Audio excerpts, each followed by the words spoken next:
Dios mío, ven en nuestro auxilio. Señor, date prisa en socorrernos. En el nombre del Padre, y del Hijo, y del Espíritu Santo. Amén. Del primer libro de Samuel, capítulo 1. Había un hombre sufita, oriundo de Ramá, en la serranía de Efraín, llamado Elcaná, hijo de Jeroham, hijo de Eliú, hijo de Tohu, hijo de Suf, efrainita. Tenía dos mujeres, una se llamaba Ana y la otra Fenina. Fenina tenía hijos y Ana no los tenía.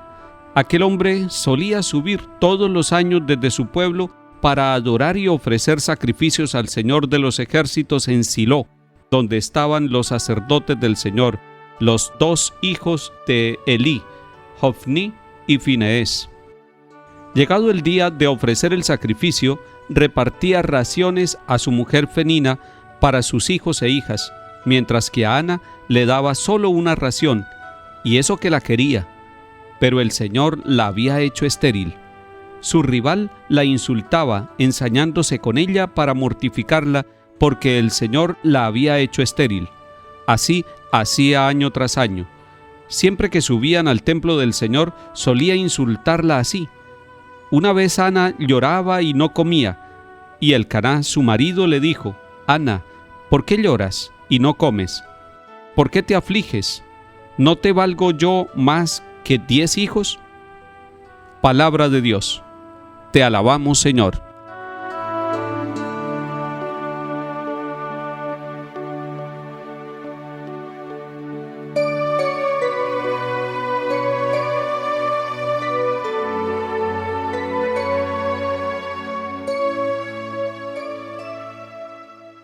En el Antiguo Testamento ustedes encuentran 2 libros de Samuel. Vamos a leer durante todas estas semanas, en el comienzo del tiempo ordinario, el primer libro de Samuel. Y vamos poco a poco descubriendo todo el mensaje de la historia de salvación que se nos ofrece. Hoy es importante que tengamos presente que hay una pareja de esposos. Él se llama Elcaná y ella se llama Ana. Llama la atención que Elcaná tenía 2 mujeres. Y algunos dicen, ¿cómo es posible que la Biblia haya aceptado eso? Recordemos, y eso es muy práctico y la Iglesia siempre lo ha enseñado, que la palabra es evolutiva y que la palabra se encarnó culturalmente. Por eso, aunque algunos se escandalizan u otros desearían que se cumpliera de esa manera, este hombre tenía 2 mujeres.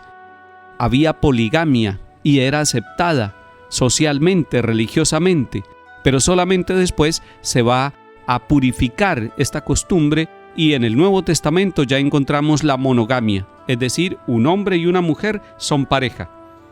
Pero aquí tomemos la palabra de Dios y nos damos cuenta que Elcaná sufría porque no tenía hijos. En cambio, Fenina o Feniná, ella sí tenía hijos.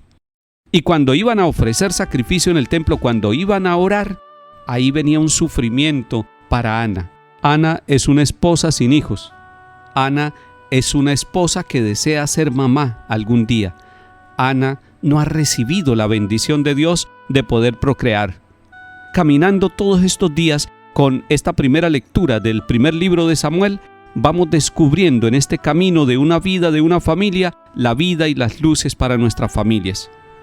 Llama la atención y de manera muy agradable que Elcaná está pendiente de su esposa y por eso se acerca a su dolor. ¿Por qué lloras y no comes? ¿No te valgo yo más que 10 hijos? Él quisiera llenar el vacío que tiene su esposa, pero el vacío de los hijos es distinto al vacío del esposo, porque el amor de los hijos y la misión de los hijos es distinta al amor del esposo y a la misión del esposo.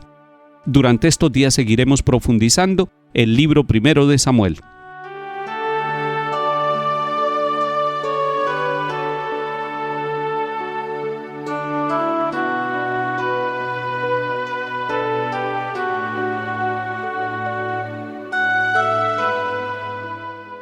Salmo 115. ¿Cómo pagaré al Señor todo el bien que me ha hecho? Alzaré la copa de la salvación invocando su nombre. Cumpliré al Señor mis votos en presencia de todo el pueblo. Te ofreceré un sacrificio de alabanza invocando tu nombre, Señor. Cumpliré al Señor mis votos en presencia de todo el pueblo, en el atrio de la casa del Señor, en medio de ti, Jerusalén.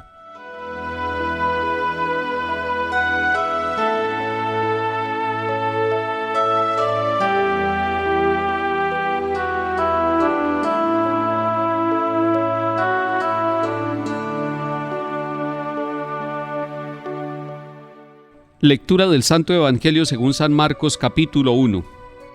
Cuando arrestaron a Juan, Jesús se marchó a Galilea a proclamar el Evangelio de Dios. Decía: se ha cumplido el plazo, está cerca el reino de Dios, conviértanse y crean en el Evangelio. Pasando junto al lago de Galilea, vio a Simón y a su hermano Andrés, que eran pescadores y estaban echando el copo en el lago. Jesús les dijo: vengan conmigo y los haré pescadores de hombres. Inmediatamente dejaron las redes y los siguieron. Un poco más adelante vio a Santiago, hijo de Zebedeo, y a su hermano Juan, que estaban en la barca repasando las redes. Los llamó. Dejaron a su padre Zebedeo en la barca con los jornaleros y se marcharon con él.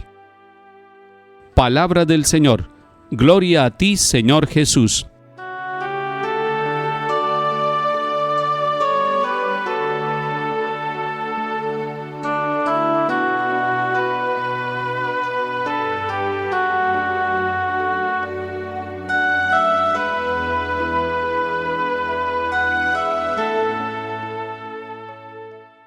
Iniciamos la lectura del Evangelio según San Marcos y le recomiendo que usted tome en su Biblia, también en sus ratos de descanso, en sus ratos de oración, el Evangelio según San Marcos. Es el más corto de los tres. Recordemos que Mateo, Marcos y Lucas son conocidos como los Evangelios sinópticos porque se parecen mucho entre ellos.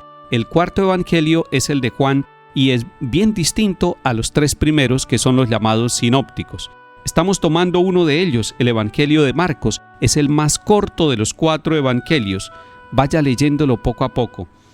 Dice el evangelista en el comienzo de este evangelio que después de que arrestan a Juan, es decir, ya fue cumplida la misión de Juan, que era preparar el camino del Señor, Jesús va a Galilea y allí, en Galilea, empieza a proclamar el Evangelio de Dios. Empieza a anunciar la buena noticia de Dios. Y hemos dicho que el Señor Jesús anuncia la presencia del reino y lo anuncia con su palabra y con el testimonio de su vida, por la manera como vive.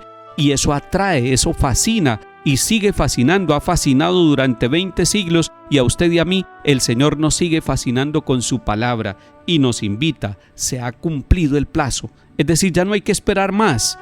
Cuando dice se ha cumplido el plazo, lo que está diciendo, ya las promesas del Antiguo Testamento han llegado a su cumplimiento y ahora está cerca el reino de Dios. Y para que el reino de Dios pueda hacer presencia en nosotros, nos dice el Señor Jesús: conviértanse. La primera exigencia es conviértanse, es decir, cambien de vida. Y segundo, crean en el Evangelio. ¿En qué necesita usted convertirse? ¿En qué necesita usted cambiar? ¿En qué necesita renovarse? Haga un examen de su propia vida. Estamos comenzando el año. Deje las actitudes, deje los comportamientos viciosos, deje todo aquello que ha hecho sufrir a su familia o a su propia vida o a sus compañeros de trabajo. Conviértase, renuévese, deje que el Evangelio llegue a su corazón, crea en la buena noticia. Y después vemos a Jesús llamando los primeros 4 discípulos, que son 2 pares de hermanos, Simón y Andrés, que son hermanos, y Santiago y Juan, que son hermanos, eran pescadores, y los llama.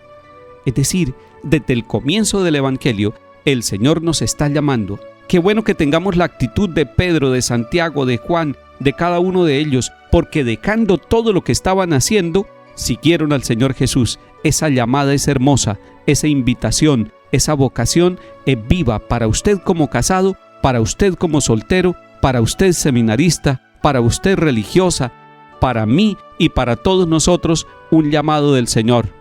Vengan conmigo y los haré pescadores de hombres. Gracias, Señor, por fijarse en nosotros, por pasar por nuestra vida y por invitarnos al seguimiento. Queremos seguirte de todo corazón, Señor.